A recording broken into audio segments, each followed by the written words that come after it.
സ്നേഹപൂർവ്വം ഷാമ സീരിയലിൻ്റെ ലേറ്റസ്റ്റ് എപ്പിസോഡിൻ്റെ റിവ്യൂയിലേക്ക് എല്ലാവർക്കും സ്വാഗതം. അങ്ങനെ എപ്പിസോഡ് തുടങ്ങുമ്പോൾ തന്നെ കാണിക്കുന്നത് മുത്തശ്ശിയാണെങ്കിൽ വരുണിനെ അങ്ങ് വിരട്ടി നിർത്തുവാണ് കേട്ടോ. ഈ സമയം വരുണാണെങ്കിൽ സുകുമാരിയെ തല്ലിക്കൊല്ലാനുള്ള ദേഷ്യമുണ്ട്. വരുൺ നിയന്ത്രണം വിട്ട് എന്തെങ്കിലും ചെയ്തു പോകും എന്നുള്ള പേടിയിൽ വരുണിനെ മുറുകെ പിടിച്ച് തടഞ്ഞു നിർത്തിയിരിക്കുവാണ്ടോ രാധികയും ജയഭാരതിയമ്മയും ചേർന്ന്. അന്നേരം സുകുമാരിയാണെങ്കിൽ വരുണിനെ നല്ലപോലെ ചൊറിയുന്നുണ്ട്. നീ എന്താടാ എന്നെ തല്ലുവോ? ധൈര്യം ഉണ്ടെങ്കിൽ തല്ലടാ.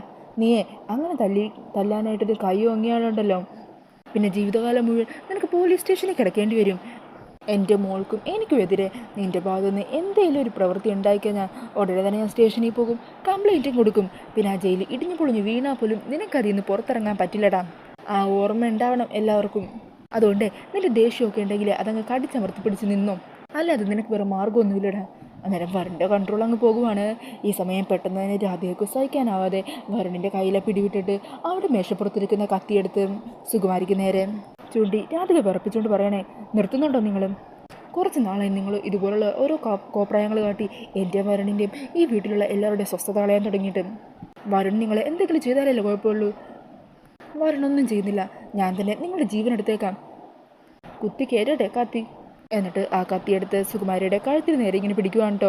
അന്നേരം സുകുമാരിയമ്മ ഭയന്ന് നിൽക്കുവാണ്. ആ കാഴ്ച കൊണ്ട് പ്രിയങ്കയും കൽപ്പനയും ഊർവശിയും എല്ലാവരും ഞെട്ടുവാണ് കേട്ടോ. വരുണും ജയഭാരതിക്കും പത്മിനിക്കും ഒക്കെ ഒത്തിരി സന്തോഷമാകുവാണ്. അവർ രാധികയുടെ ആ മാറ്റത്തിൽ അമ്പരന്ന് നിൽക്കുവാണ്. എന്നിട്ട് രാധിക ചോദിക്കണേ, വരുൺ നിങ്ങൾ എന്തെങ്കിലും ചെയ്താലല്ലേ കേസാകൂ? ഈ കത്തി മുത്തശ്ശിയുടെ കഴുത്തിലേക്ക് അങ്ങ് കുത്തിയിറക്കട്ടെ, എന്നിട്ട് ജയിലിൽ പോയി കിടക്കാനോ എന്തിനാണെങ്കിലും എനിക്കൊരു കുഴപ്പമില്ല. നിങ്ങളെ കൊണ്ടുള്ള ശല്യം തീർന്നു എന്നുള്ള സമാധാനത്തിൽ ഞാൻ അവിടെ പോയി കിടന്നോളാം. ഒരുപക്ഷെ ജയിലിലുള്ളവർ എന്നെ ഒരു കുറ്റവാളിയെ കണ്ടെന്നിരിക്കും, പക്ഷേ നിങ്ങളുടെ സ്വഭാവം അറിയാവുന്ന ആരും എന്നെ കുറ്റപ്പെടുത്തുകയോ ഞാൻ ചെയ്തത് തെറ്റായിപ്പോയി എന്ന് പറയുകയോ ചെയ്യില്ല. മനസ്സിലായോ? അയ്യോ മോളെ, എന്നെ വെറുതെ വിട്ടേക്ക്, കത്തിയൊന്നെടുത്ത് മാറ്റി നീ എന്നൊക്കെ പറഞ്ഞാൽ കരഞ്ഞ് കാല് പിടിക്കുവാണ് കേട്ടോ സുകുമാരി. അത് കണ്ട് രാധിക പറയണേ, ഓ അത് ശരി, അപ്പം നിങ്ങൾക്ക് ഇങ്ങനെയൊക്കെ പറയാൻ അറിയാമല്ലേ? മര്യാദയ്ക്ക് ഈ മേശപ്പുറത്ത് നിരത്തി വെച്ചിരിക്കുന്ന പലഹാരങ്ങളെല്ലാം എടുത്തോണ്ട് പ്രിയങ്കനെ വിളിച്ചുകൊണ്ട് ഇവിടുന്ന് പോകാൻ നോക്ക്, ഇല്ലെങ്കിലേ പറഞ്ഞതുപോലെ തന്നെ ഞാൻ ചെയ്യും, അരിഞ്ഞു കളയും നിങ്ങളെ ഞാൻ. അയ്യോ വേണ്ട, ഞാൻ ഇപ്പം തന്നെ പൊക്കോളാം. അങ്ങനെ പറഞ്ഞ് സുകുമാരിയമ്മ നിരത്തി വെച്ചിരിക്കുന്ന പലഹാരങ്ങളെല്ലാം കവറിലാക്കിയിട്ട് പ്രിയങ്കനെ വിളിക്കണേ, നീ എന്ത് കാണാനിരിക്കുക? വാ, കൊല്ലാനായിട്ട് ആൾക്കാർ ചുറ്റും കൂടി നിൽക്കുവാണ്. വാ മോളെ, നമുക്ക് റൂമിലേക്ക് പോകാം. അങ്ങനെ പറഞ്ഞ് പ്രിയങ്കനെ വിളിച്ചുകൊണ്ട് മുത്തശ്ശി അവിടെ നിന്നും പോകുവാണ്. ഈ സമയം അവിടെ നിൽക്കുന്ന കൽപ്പനേനെയും മുർവശീനെയും നോക്കിക്കൊണ്ട് രാധിക ചോദിക്കണേ, എന്താ നിങ്ങൾക്ക് രണ്ടാൾക്കും എന്തെങ്കിലും വെല്ലുവിളി നടത്താനുണ്ടോ? ഉണ്ടെങ്കിൽ പറ എന്ന് പറഞ്ഞ് കത്തി മീനെ നീട്ടി നിൽക്കുവാണ്. അത് കാണുന്നതും അവർ രണ്ടാളും അവിടെ നിന്ന് വേഗം സ്ഥലം വിടുവാണ് കേട്ടോ. അന്നേരം ജയഭാരതിയമ്മ കൈ അടിച്ചുകൊണ്ട് പറയണേ, കലക്കി മോളെ, പെൺകുട്ടികളായ ഇങ്ങനെ തന്നെ വേണം. നീ കൃത്യമായിട്ട് തന്നെ പ്രതികരിച്ചു, അല്ലെങ്കിൽ തന്നെ വരണെന്തെങ്കിലും ചെയ്താലല്ലേ കേസ് മാറുകയുള്ളൂ. നീ ചെയ്താലേ വേറെ രീതിക്കായിരിക്കുമല്ലോ പോകാൻ പോകുന്നത്. എന്താണെങ്കിലും സുകുമാരി നല്ലപോലെ പേടിച്ചിട്ടുണ്ട്. ഈ സമയം പത്മിനിയും പറയണേ, രാധിക മോളെ, നീ ഒന്ന് ഞെട്ടിച്ച് കളഞ്ഞല്ലോ. സത്യം പറഞ്ഞാൽ അമ്മ അങ്ങ് ഞെട്ടിപ്പോയി, നിനക്ക് എങ്ങനെയൊക്കെ സംസാരിക്കാൻ അറിയോ? അന്നേരം രാധിക പറയണേ, പിന്നല്ലാതെ വരണിന് വേണ്ടി ഞാൻ എന്തു ചെയ്യും? കണ്ടില്ലേ എൻ്റെ വരണിനെ കുറിച്ച് അവർ ഇത്ര മോശമായിട്ടാണ് പറഞ്ഞത്. അവർ പറയുന്ന ഓരോ വാക്കുകളും എൻ്റെ വരൻ്റെ മനസ്സിനെ കുത്തിമുറിവേൽപ്പിക്കുമായിരുന്നു. അത് മനസ്സിലാക്കി വരൻ്റെ കൂടെ നിൽക്കേണ്ടത് ഞാനല്ലേ അമ്മേ? ഇനി അവരെന്തെങ്കിലും പറഞ്ഞു വരട്ടെ, അപ്പം കാണാൻ എൻ്റെ സ്വഭാവം. അന്നേരം വരൻ സന്തോഷത്തോടെ രാധികയെ ചേർത്ത് പിടിച്ച് നിർത്തുവാണ്. എന്നിട്ട് പറയണേ, എന്താണെങ്കിലും ശല്യങ്ങളെല്ലാവരും പോയല്ലോ, ബാ ഇനി നമുക്ക് ഭക്ഷണം കഴിക്കാം. പിന്നീട് കാണിക്കുന്നത് ജയഭാരതിയമ്മ ഗൗതത്തിൻ്റെ ഫോണിലേക്ക് വിളിക്കുന്നതാണ്. അങ്ങനെ ഗൗതം ഫോൺ എടുക്കുക. ആ ഇതാരി, സുകുമാരി മുത്തശ്ശിയോ?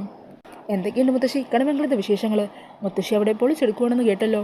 അന്നേരം സുകുമാരി പറയണേ, ഇവിടെ എല്ലാവരെയും വീർപ്പ് മുട്ടിക്കാനും സ്വസ്ഥത കളയാനായിട്ട് കുറേ കാര്യങ്ങൾ ഞാൻ ചെയ്തു കൂട്ടുന്നുണ്ട്. ചിലതൊക്കെ വിജയിക്കുന്നുണ്ട്, എന്നാൽ ചിലതൊക്കെ വിചാരിച്ചതുപോലെ അങ്ങ് ബലം കാണുന്നില്ല.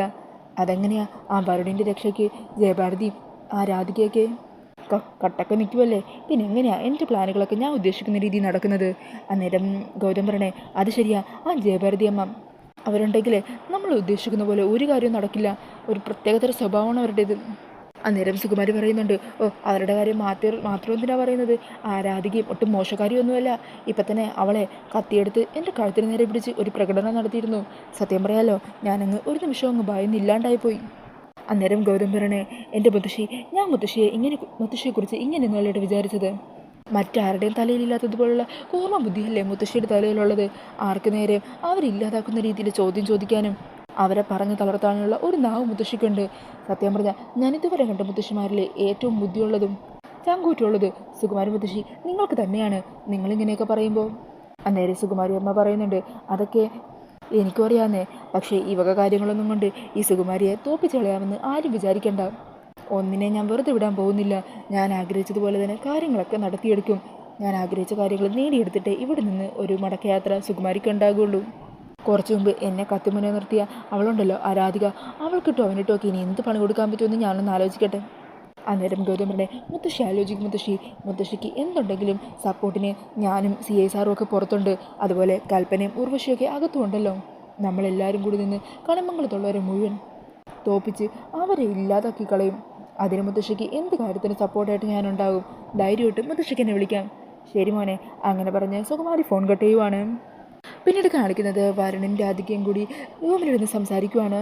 ഈ സമയം ജയഭാരതി അമ്മ ഉണ്ടാകും കേട്ടോ. ജയഭാരതി അങ്ങോട്ടും ഇങ്ങോട്ടും നടന്ന് എന്തോ കാര്യം ആലോചിക്കുവാണ്. അതുകൊണ്ട് ജയഭാരതിനെ തന്നെ നോക്കി നിൽക്കുവാണ് വരുണും രാധികയും. ഈ സമയം മുത്തശ്ശി പറയണേണ്, പ്രിയങ്കയുടെ ഗർഭം സത്യം തന്നെയാണോ എന്നുള്ള കാര്യത്തിൽ നമുക്ക് നേരത്തെ തന്നെ സംശയം തോന്നിയതാണല്ലോ. മോളെ രാധികെ, നിങ്ങളുടെ നാട്ടിലൊക്കെ ഗർഭിണികൾക്ക് പലഹാരം കൊടുക്കുന്ന ഈ ചടങ്ങൊക്കെ അവർക്ക് എത്ര മാസമുള്ളപ്പോഴാണ് കൊടുക്കുന്നത്? അന്നേരം രാധിക ആലോചിച്ചിട്ട് പറയണേ, 7 മാസമൊക്കെ ആകുമ്പോഴാണ് സാധാരണ ഇത്തരം ചടങ്ങൊക്കെ കണ്ടിട്ടുള്ളത്. അന്നേരം മുത്തശ്ശി പറയുന്നുണ്ട്, ഇവിടെയും അങ്ങനെയൊക്കെ തന്നെയാണ്. നിങ്ങളുടെ അവിടെ ഇനി എന്തെങ്കിലും മാറ്റമുണ്ടോ എന്നറിയാനാണ് ഞാൻ ചോദിച്ചത്. പക്ഷേ സുകുമാരി പറഞ്ഞത് വെച്ച് പ്രിയങ്കയ്ക്ക് എന്താണെങ്കിലും അത്ര നാളൊന്നും ആയിട്ടില്ലല്ലോ. പിന്നെ അവരെന്തിനാ ഇപ്പോൾ ഈ ചടങ്ങ് നടത്താമെന്നത്? അന്നേരം വരുൺ പറയണേ, എൻ്റെ മുത്തശ്ശി അവരിപ്പോൾ ചടങ്ങ് നടത്തുന്നതൊക്കെ പ്രിയങ്കയ്ക്ക് നല്ലതിന് വേണ്ടിയിട്ടാണെന്നാണ് വിചാരിച്ചത്. എന്നെ നമ്മുടെ കുടുംബത്തെ നാണം കെടുത്തണം. നമ്മൾ സമാധാനത്തോടെ ഇരിക്കാൻ പാടില്ല. നമ്മൾ ദ്രോഹിച്ചുകൊണ്ടേ ഇരിക്കണം. അതിന് വേണ്ടിയിട്ടല്ലേ അവർ ഈ കാട്ടിക്കൂട്ടിലൊക്കെ കാണിക്കുന്നത്. ഈ സമയം ജയഭാരതി പറയണേ, അതൊക്കെ ശരി തന്നെയാണ്. എന്നാലും ഗർഭിണികളുടെ കാര്യത്തിൽ അവർക്ക് കൊടുക്കേണ്ട ചടങ്ങുകളിൽ കള്ളത്തരമൊന്നും കാണിക്കാൻ പാടില്ല. അങ്ങനെ അവരുടെ പേരും പറഞ്ഞ് അവരുടെ ഗർഭത്തിൻ്റെ പേരും പറഞ്ഞ് എന്തെങ്കിലും കള്ളത്തരം കാണിച്ചാൽ അതിൻ്റെ ദോഷം അവർക്ക് തന്നെയായിരിക്കും. പ്രസവിക്കാൻ പോകുന്ന കുഞ്ഞിനായിരിക്കും അതിൻ്റെ ദോഷം മുഴുവൻ ഉണ്ടാവുക. പ്രിയങ്കയും സുകുമാരിയും തമ്മിലുള്ള ഇരിപ്പുവശം വെച്ചിട്ട് സുകുമാരി പ്രിയങ്കയ്ക്ക് ദോഷം ഉണ്ടാകുന്ന രീതിയിലുള്ള എന്തെങ്കിലും പ്രവൃത്തി ചെയ്യുമെന്ന് തോന്നുന്നുണ്ടോ നിങ്ങൾക്ക്? അതുകൊണ്ട് തന്നെ എത്രയും പെട്ടെന്ന് നമ്മുടെ ഈ സംശയങ്ങളൊക്കെ ശരിയാണോ എന്ന് നമുക്ക് സ്ഥിരീകരിക്കണം മോള്. ഈ സമയം വരുൺ പറയണേ, അങ്ങനെ അവരിപ്പോൾ നടത്തുന്നത് നാടകമാണെന്ന് തെളിയിച്ചു കഴിഞ്ഞിട്ട് വേണം അവരെ എന്നേക്കുമായിട്ട് ഈ വീട്ടിൽ നിന്ന് ചവിട്ടി പുറത്താക്കാൻ. ഈ സമയം ജയഭാരതി ചോദിക്കണേ, നീ അവരെ ചവിട്ടി പുറത്താക്കാനാണോ തീരുമാനിച്ചിരിക്കുന്നത്? ഞാനൊന്നും ചെയ്യുന്നില്ല.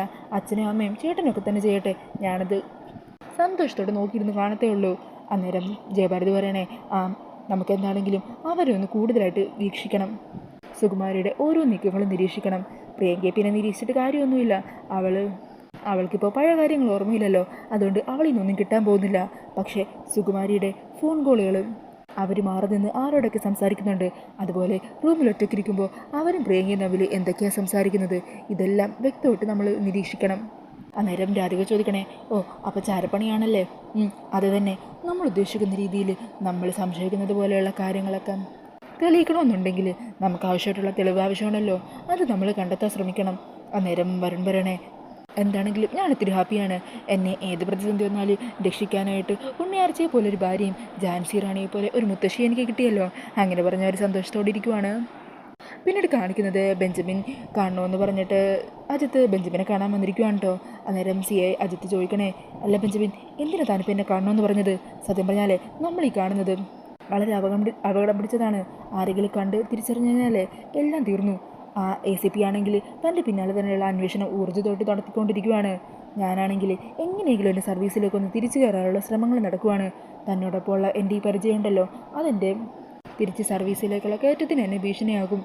അല്ല അതിരിക്കട്ടെ, താനിപ്പോൾ ഇതിനെ എന്നെ കാണണമെന്ന് പറഞ്ഞത്? ഈ സമയം ബെഞ്ചമിൻ പറയണേ, എൻ്റെ സാറിങ്ങനെ പേടിച്ചാലോ? ആ ACPയുടെ അന്വേഷണം അങ്ങനെ നടക്കത്തേ ഉള്ളൂ. അയാൾക്കൊരിക്കലും ഈ ബെഞ്ചമിന് നേരെ വിരൽ ചൂണ്ടാനായിട്ട് പറ്റില്ല. അതിനൊരു തെളിവ് അയാൾക്ക് കിട്ടാൻ പോകുന്നില്ല. കുറേ നാൾ അളഞ്ഞു തിരിഞ്ഞ് നടക്കും. അങ്ങനെ അവസാനം തെളിവുകളൊന്നും കിട്ടാതാവുമ്പോഴേ ഈ കേസും തേഞ്ഞു മാഞ്ഞങ്ങ് പൊക്കോളും. പിന്നെ ആ സാറിനെ കാണാൻ വന്ന കാര്യം, കണിമംഗലം ഗ്രൂപ്പിലെ നേരത്തെ ഉണ്ടായിരുന്ന മാനേജറുണ്ടല്ലോ, അയാൾ റിട്ടയറായി. കണിമംഗലം ഗ്രൂപ്പ് ഇപ്പോൾ പുതിയ മാനേജർക്ക് വേണ്ടിയിട്ടുള്ള അന്വേഷണം തുടങ്ങിയിരിക്കുകയാണ്. അന്നേരം അത് കേട്ടിട്ട് അജിത്ത് ചോദിക്കണേ, അത് ശരി, താനിപ്പോൾ കൊലപാതകമൊക്കെ വിട്ടിട്ട് അവിടെ കണിമംഗലംകാർക്ക് വേണ്ടി പ്രവർത്തിക്കുവാണോ? ഈ സമയം ബെഞ്ചമിൻ പറയണേ, സാറേ ഞാൻ ആലോചിക്കുന്നതേ അവിടുത്തെ പുതിയ മാനേജറിൻ്റെ പോസ്റ്റിലേക്ക് ഞാനൊരു ആപ്ലിക്കേഷൻ വിട്ടാലോ എന്നാ. എന്തിന്? ഞാനവിടെ ആപ്ലിക്കേഷൻ വിട്ട് അവർ എന്നെ സെലക്ട് ചെയ്ത് കഴിഞ്ഞിട്ടുണ്ടെങ്കിലുണ്ടല്ലോ, പിന്നീട് എനിക്ക് വരുണിൻ്റെ വിശ്വസ്തനായി മാറാൻ പറ്റുന്നത് എളുപ്പമായിരിക്കും. ഒന്നാമത് വരുണിൻ്റെ രാധികയ്ക്കും എന്നോടിപ്പോൾ ഒരു ഫ്രണ്ട്ഷിപ്പ് ഉണ്ട്. അതുകൊണ്ട് തന്നെ ആ ഒരു കാര്യത്തിലൂടെ എന്നെ അവർ സെലക്ട് ചെയ്യാനുള്ള സാധ്യതയും കൂടുതലാണ്. വരുണിൻ്റെ വിശ്വാസനായിട്ട് അവിടെ കയറി പറ്റിക്കഴിഞ്ഞാൽ പിന്നീടുള്ള എൻ്റെ കാര്യങ്ങളൊക്കെ കുറച്ചുകൂടി എളുപ്പത്തിൽ നടക്കും. അന്നേരം അത് കേട്ടിട്ട് അജിത്ത് പറയണേ, അല്ല താൻ ഈ പറഞ്ഞ കാര്യം കേട്ടിട്ടെ എനിക്ക് ഓർമ്മ വരുന്നത് പണ്ടുള്ളൊരു കഥയാണ്. കൊക്കിനെ കൊല്ലാൻ നടന്ന ഒരു മണ്ടൻ്റെ കഥ. ഒരു മണ്ടൻ കൊക്കിനെ കൊല്ലാനായിട്ട് ആ കൊക്കിനെ പൊരിഞ്ഞ വെയിലത്ത് നിർത്തിയിട്ട് അതിൻ്റെ തലയിൽ വെണ്ണ വെക്കാമെന്ന് പറഞ്ഞു. വെയിൽ കൊണ്ട് വെണ്ണ ഉരുകി ആ കൊക്കിൻ്റെ കണ്ണിലൂടെ ഒഴുകുന്ന സമയത്ത് പിന്നിൽ നിന്ന് കൊക്കിനെ കഴുത്ത് നെരിച്ച് കൊല്ലാം. അതായിരുന്നു അയാളുടെ ബുദ്ധി. അതുപോലെ ആ കൊക്കിൻ്റെ കൊല്ലാൻ ശ്രമിക്കുന്ന ഒരു മണ്ടനായിട്ട് മാറുവാണ് ബെഞ്ചമിൻ താൻ. അതിനെക്കുറിച്ച് ഞാൻ ഇങ്ങനെയൊന്നുമല്ല വിചാരിച്ചത്. എൻ്റെ സാറേ, ഒരു പ്രൊഫഷണൽ കില്ലറിന് ഇങ്ങനെയൊക്കെ ചെയ്യേണ്ട കാര്യം ഒട്ടും ആവശ്യമില്ല. അയാൾ ഏൽപ്പിച്ച കാര്യം മാത്രം ചെയ്താൽ മതി. പക്ഷേ ചന്ദ്രശേഖരൻ സാറ് അങ്ങനെ ഒരു കാര്യം മാത്രമല്ലല്ലോ എന്നെ ഏൽപ്പിച്ചത്. കണിമംഗലം കുടുംബത്തിൻ്റെ സർവനാശം അതല്ലേ എന്നെ ഏൽപ്പിച്ചത്. അതിന് ഇതിലും വലിയൊരു മാർഗ്ഗം ഇനി എന്താ ഉള്ളത്? വരുണിൻ്റെ വിശ്വാസനായിട്ട് വരുണിൻ്റെ കൂടെ ആ കുടുംബത്തിലെ മാനേജറായി കയറി പറ്റിക്കഴിഞ്ഞാൽ പിന്നീട് കണിമംഗലം കൊടുത്ത് മുച്ചൂട് മുടിക്കാനായിട്ട് എനിക്ക് പറ്റില്ലേ? വരുണിൻ്റെ കൂടെ തന്നെ കാലനായിട്ട് ഞാനുണ്ടെങ്കിൽ അവൻ വെക്കുന്ന ഓരോ നീക്കത്തിനനുസരിച്ച് എനിക്ക് നീങ്ങാൻ പറ്റുമല്ലോ. ഇപ്പോൾ സാറിന് എന്ത് തോന്നുന്നു? അന്നേരം ബെഞ്ചമിൻ പറയുന്നതിൽ കാര്യമുണ്ടെന്ന് അജിത്തിനും തോന്നുവാണ്. ഞാൻ എന്തെങ്കിലും ആ ആപ്ലിക്കേഷൻ സബ്മിറ്റ് ചെയ്യാൻ തീരുമാനിച്ചു. ഞാൻ വിചാരിച്ചതുപോലെ തന്നെ കാര്യങ്ങൾ നടക്കുവാണെങ്കിൽ അധികം വൈകാതെ സാറിന് എന്നെ കളിമംഗലം ഗ്രൂപ്പിലെ മാനേജറായിട്ട് വരുണിനൊപ്പം കാണാൻ പറ്റും. അപ്പോൾ ശരി സാറേ, അങ്ങനെ പറഞ്ഞ് ബെഞ്ചമിൻ അവിടെ നിന്നും പോകുവാണ്. പിന്നീട് കാണിക്കുന്നത് റൂമിലിരുന്ന് ഫോണിലൊക്കെ നോക്കിക്കൊണ്ടിരിക്കുന്ന പ്രിയങ്കേനെയാണ് കേട്ടോ. ഈ സമയം മുത്തശ്ശി ബൾബുമായിട്ട് അങ്ങോട്ടേക്ക് വരുവാം. ഇവിടെ നമ്മളൊരു ആവശ്യം പറഞ്ഞാൽ ഞാൻ നടത്തിത്തരാൻ ആർക്കും വയ്യ. അല്ലെങ്കിൽ നമ്മൾ വലിഞ്ഞു കയറി വന്നവരാണല്ലോ. അപ്പോൾ അതിൻ്റെ പരിഗണനയല്ലേ ഇവിടെയുള്ളവർ കാണിക്കൂ. എത്ര ദിവസമായിരുന്നു ഈ ഇവിടുത്തെ ബൾബ് ഒന്ന് ഫ്യൂസായി പോയിട്ട്. ഞാൻ ബൾബ് മാറ്റിയിടാൻ ഇവിടെയുള്ള പലരോടും പറഞ്ഞതാ. എന്നാൽ ഒറ്റൊരെണ്ണം അത് കേട്ട ഭാവം നടിക്കുന്നുണ്ടോ? ഇല്ല. അന്നേരം പ്രിയങ്ക പറഞ്ഞേ, മുത്തശ്ശി എന്തിനാ ഇതൊക്കെ അവരോട് പറയാൻ പോയത്? എന്നോട് പറഞ്ഞാൽ ഞാൻ മാറ്റിയിട്ട് തരില്ലേ? വീട്ടിലൊക്കെ വെച്ച് ഞാൻ ചെയ്യാറുള്ളതല്ലേ. മുത്തശ്ശി ആ സ്റ്റൂളിങ് പിടിച്ചേ എന്ന് പറഞ്ഞ് മേശയുടെ മുകളിലേക്ക് സ്റ്റൂൾ എടുത്ത് വെക്കുവാണ്. എന്നിട്ട് പ്രിയങ്ക ജനലിൽ കൂടി ചാടി ആ സ്റ്റൂളിൻ്റെ മുകളിലേക്ക് കയറുവാണ് കേട്ടോ. അന്നേരം മുത്തശ്ശി സൂക്ഷിച്ച് പതിയെന്നൊക്കെ പറയുവാണ്. എന്നിട്ട് ആ ബൾബിൽ നിന്നും ഫ്യൂസായി പോയ ബൾബ് എടുത്ത് മാറ്റിയിട്ട് മുത്തശ്ശിയുടെ കയ്യിൽ നിന്ന് പുതിയ ബൾബ് വാങ്ങുവാണ്.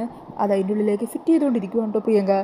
ഈ സമയം അതുവഴി പോകുന്ന ജയഭാരതി അമ്മയാണെങ്കിൽ ചാരിയിട്ട വാതിലിൻ്റെ ഇടയിൽ കൂടി മേശയുടെ പുറത്ത് സ്റ്റൂളിട്ട് അതിൻ്റെ പുറത്ത് കയറി നിൽക്കുന്ന പ്രിയങ്കയെ കണ്ടിട്ട് അത്ഭുതപ്പെട്ട് ഞെട്ടലോട് കൂടി നോക്കുവാണ്.